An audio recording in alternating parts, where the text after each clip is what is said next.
చూడండి, ఆమెకు పెళ్ళి అయ్యింది. సో ఇది normal state of being. She is present గురించి మాట్లాడుతున్నారు. She is married. ED adjective friends. ఇది మ్యారీడ్ అనేది ప్యాసివ్ అనుకుంటుంటారు. నేను ఆల్రెడీ చెప్పాను ఈడీ యాడ్జెక్టివ్. ఒకసారి వీడియో చూడండి. She is married.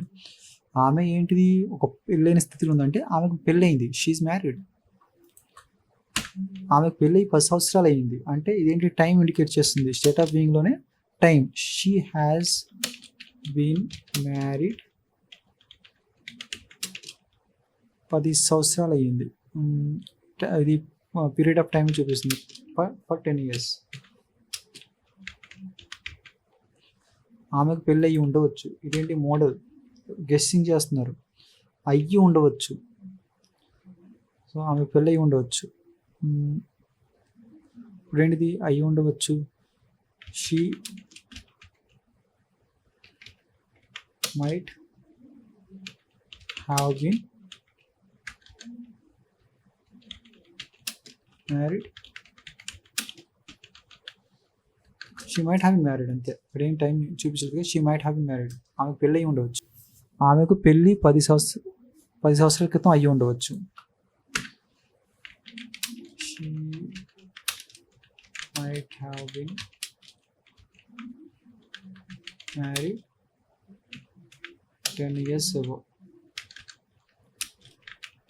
10 years ago. క్రితం కదా. She might have been married 10 years ago. ఆమెకు పెళ్ళి 10 సంవత్సరాల క్రితం అయ్యి ఉండవచ్చు. ఇక్కడ చూడండి, ఆమెకు పెళ్ళి అయ్యి ఉండవచ్చు. అయ్యి ఉండవచ్చు అంటే పాస్టే కదా. మనం ఇప్పుడు పాస్ట్ గురించి మాట్లాడుతున్నాము. ఇప్పుడు మీరు అదే చెప్తున్నాం ఫ్రెండ్స్. మీరు తెలుగులో అర్థం చేసుకోవాలంటే కన్ఫ్యూజ్ అయిపోతారు. సిచ్యువేషన్ అర్థం చేసుకోండి. ఇప్పుడు పాస్ట్ గురించి మాట్లాడుతూ పెళ్ళి ప్రజెంట్ గురించి మాట్లాడుతున్నారు అంటే గెస్సింగ్.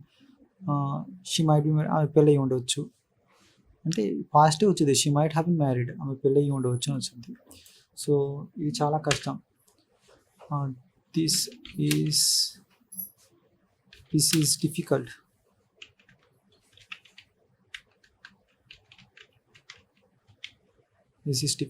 ఇంట్లో పాలు లేవు టీ చేయడానికి. ఏమొస్తుంది, there is no milk to make tea. There is no milk to make tea. నువ్వెవరు, హూ ఆర్ యూ. చూడండి, నువ్వెవరు, హూ ఆర్ యూ. ఆమె ఎవరో నాకు తెలియదు. I don't know who she is. చూడండి, I don't know who she is. ఆమె ఎవరో నాకు తెలియదు. ఇదేంటిది, ఒక అడ్జెక్టివ్ క్లాజ్ అవుతుంది. కంజక్షన్ తర్వాత ఏమొచ్చింది, సబ్జెక్ట్ వస్తుంది. సబ్జెక్ట్ తర్వాత ఏమొస్తుంది, హెల్పింగ్ వర్బ్ వస్తుంది. తర్వాత లేదంటే వర్బ్ వస్తుంది. అందుకే షీ ఈజ్ అన్నాం.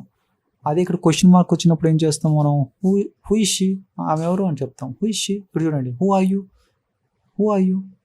ఇప్పుడు నేను ఇదే చెప్పడం, నువ్వెవరు, హూ ఆర్ యూ. నువ్వెవరో నాకు తెలియదు, I don't know who you are అని వస్తుంది. అర్థమవుతుందా ఫ్రెండ్స్? మీ క్లాసెస్ చెప్పినప్పుడు చెప్తాను ఫ్రెండ్స్. రేపు నేను అక్కడ ఉంటా. సో ఇది ఫ్యూచర్లో state of being. I will be there tomorrow. ఆమె సంతోషిస్తుంది చూసి. ఇది కూడా future. She will be happy. What, seeing this.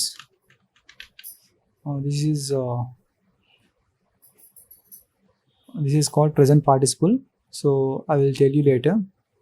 So I will make a video on present participle and past participle. Seeing this, she will be happy. అర్థమవుతుందా friends?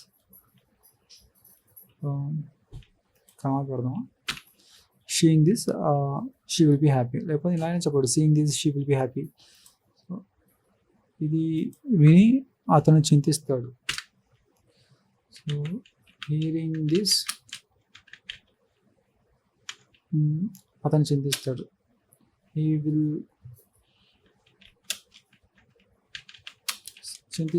be sad.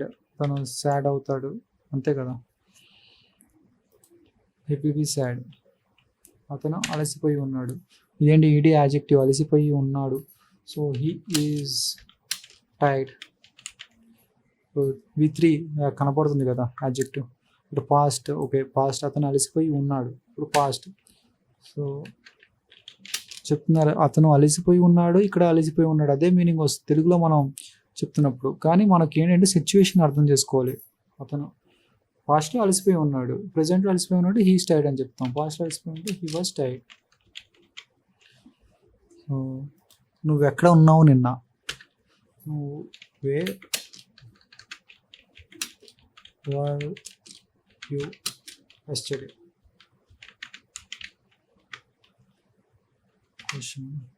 Where were you yesterday, నువ్వు call చేసినప్పుడు నేను పార్క్లో ఉన్నాను.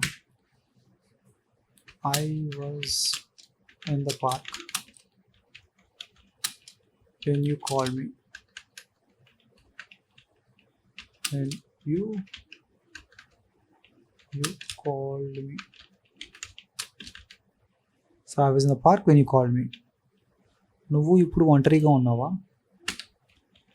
Are you alone? ఇప్పుడు are you alone right now?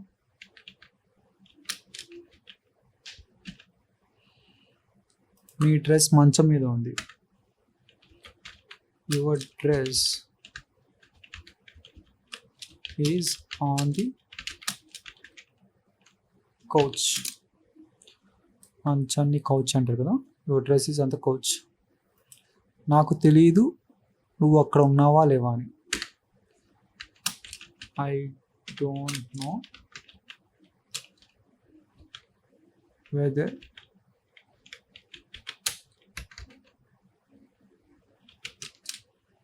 you are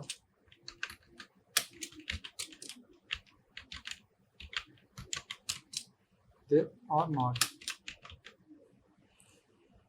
I don't know whether you are there or not. నాకు తెలీదు tea shirt ఎక్కడ ఉందో. I don't know wear. ఇక్కడ ఏంటి క్లాస్ వస్తుంది, ఇది ఒక నాన్ క్లాస్ లాగా వస్తుంది. ఇక్కడ నాకు తెలియదు నీ టీ షర్ట్ ఎక్కడ ఉందో. So I don't know where, తర్వాత ఏమొస్తుంది, సబ్జెక్ట్ వస్తుంది. Your where your T shirt shirt is. చూడండి, ఐ డోంట్ నో తర్వాత ఏమొస్తుంది, కంజక్షన్ వస్తుంది, ఒక సెంటెన్స్ వస్తుంది, నాకు తెలియదు అన్నారు. తర్వాత నీ టీ షర్ట్ ఎక్కడ ఉందో. ఇప్పుడు ఇది క్లాజ్ అయిపోయింది, అంటే ఒక సెంటెన్స్ ఇంకో సెంటెన్స్ మీద ఆధారపడి ఉంది. సో పూర్తిగా అప్పుడే మీనింగ్ వస్తుంది. ఐ డోంట్ నో వరకు ఇక్కడికి వచ్చేసింది, సబ్జెక్ట్ వచ్చింది, తర్వాత ఇక్కడ నెగిటివ్ వచ్చింది, ఇది ఒక వర్బ్ వచ్చింది, సబ్జెక్ట్ వర్బ్ వచ్చింది, దానికి ముందు నెగిటివ్ బయటకు వచ్చింది. ఐ డోంట్ నో ఇక్కడ ఒక అయిపోయింది ఒక సెంటెన్స్. తర్వాత ఏమొస్తుంది, కంజక్షన్ వస్తుంది. ఎక్కడ ఉందో కాబట్టి వేర్ అని యూజ్ చేశారు, కంజక్షన్ వచ్చింది, రిలేటివ్ ప్రొనౌన్ వచ్చింది వేర్. తర్వాత ఏమొస్తుంది, సబ్జెక్ట్ వస్తుంది. సబ్జెక్ట్ ఏంటి, your T shirt. Your T shirt. తర్వాత ఏమొస్తుంది, తర్వాత హెల్పింగ్ వర్బ్ వస్తుంది, ఇంకా తర్వాత వర్బ్ ఉంటే వర్బ్ వస్తుంది, తర్వాత ఆబ్జెక్ట్ ఉంటే ఆబ్జెక్ట్ వస్తుంది. అర్థమైందా? So I don't know wear your T shirt is. ఇప్పుడు ఏం చేసేస్తాం మనం, ఇక్కడ క్వశ్చన్ మార్క్ లాగా where is your T shirt అని చెప్పేస్తాం, అది తప్పు అవుతుంది. వీటిలో సగం ఫ్రూట్స్ నావి. సో వీటిలో ఆఫ్ దీస్ ఫ్రూట్స్, ఇక్కడ దగ్గరలో ఉన్నాయి కదా, దీస్ అంటాము. అంటే ఒకటి కన్నా ఎక్కువ ఉన్నప్పుడు దీస్ అంటాము, అదే ఒకటి ఉంటే దిస్ అంటాము. అదే ఒకటి కన్నా ఎక్కువ ఉండి దూరంగా ఉన్నాయనుకోండి దోస్ అంటాము. అదే ఒకటి ఉందనుకోండి దూరంగా ఉంది దట్ అంటాం. ఇప్పుడు దిస్ దట్ అంటాం కదా, దీస్ దోస్ అంటాం.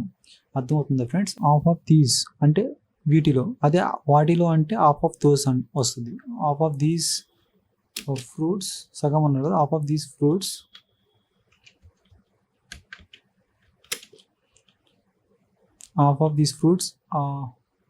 ఒకటి కన్నా ఎక్కువ ఉంది. ఇప్పుడు ఏమొచ్చింది, హెల్పింగ్ ఆర్ వచ్చింది, ఆర్ మైన్, నాయి. అర్థమైంది ఫ్రెండ్స్? వీటిలో 3 మాత్రలు టేబుల్ పై ఉన్నాయి. సో